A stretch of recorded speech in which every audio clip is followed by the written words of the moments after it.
Good morning, everyone. Today is Sunday, and it's April 10th.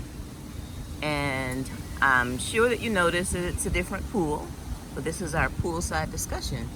I am in San Jose, Costa Rica, which is the capital, and got to do some business today, so we are here at this pool. Today I want to talk about risk taking. Are you a risk taker?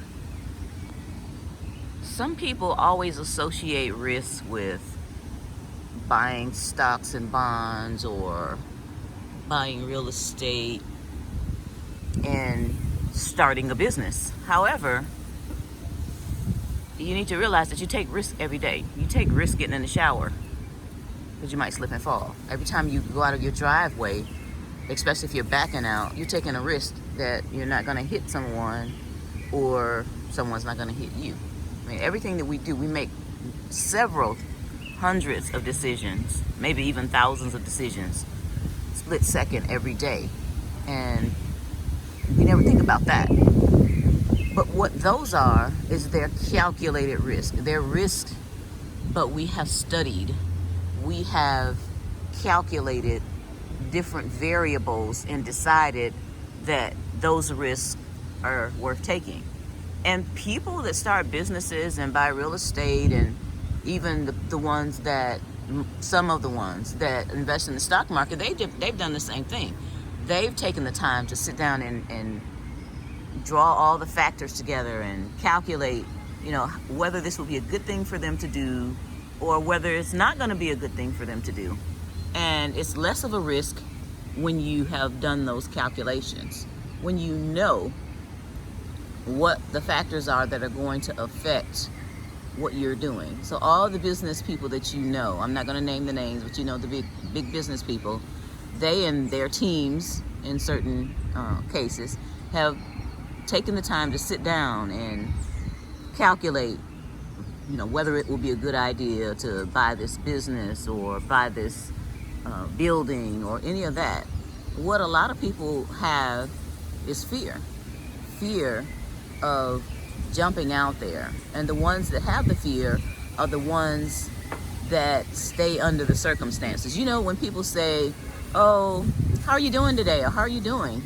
and people answer, "Oh, I'm fine under the circumstances." Realize that circumstance means you're standing in a circle. So when you're under the circumstances, you're standing still in a circle. You remember how they used to train elephants? They used to, as a baby, chain them to a certain area, and they could only walk around in that area. And as they got older, they wouldn't go out of that area normally. Some of them would break free, but a lot of times they were just trained. So we don't want to be trained by the media, by government, or anybody to stay in our circumstances. We need to get out of our circle of sameness in order for you to thrive. Now, you can survive all you want to in that circle of sameness, but in order for you to thrive, you're going to have to get out of that circle of sameness. I heard a saying, and I say that now. I've forgotten where I got it from, so I can't give credit to the person, but I've heard it, and it's, life begins at the end of your comfort zone. And I totally understand that, because lots of people like to stay in their comfort zone. They'll say, "Oh, leave me alone. Leave me right here in my own little world. I'm comfortable here." And as long as you stay in your comfort zone and you want to stay in your comfort zone, then don't complain about your financial situation. Don't complain about your health situation. Don't complain about anything, because you have chosen to stay in your circle of sameness, in your comfort zone. But if you would like to thrive instead of just surviving day to day, then you need to step out of that circle of sameness. Step out of the circumstances. Step out of your comfort zone and do something about it. Do the research. If you want to write a book, start doing the research on what it takes to write and publish a book. If you want to start a business, do the research on that. Get some consultants together, like these rich people.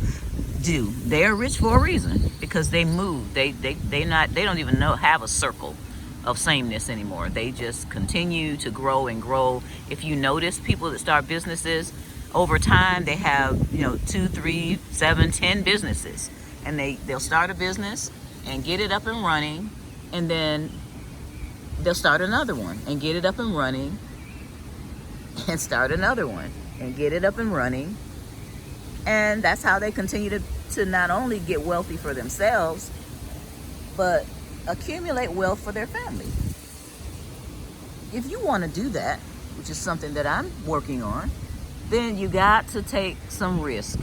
Of course, calculated risk. You don't want to just jump out there and jump on anything you see, because there are a lot of things out there that are not your temperament. They're not something that might be for you, but then there are. So we have to take the time, get out of the mainstream media, and put the sports down and put the soap operas down and all that for a little while, and say, hey, you know what? I would like to blank, whatever that is. I would like to start a business.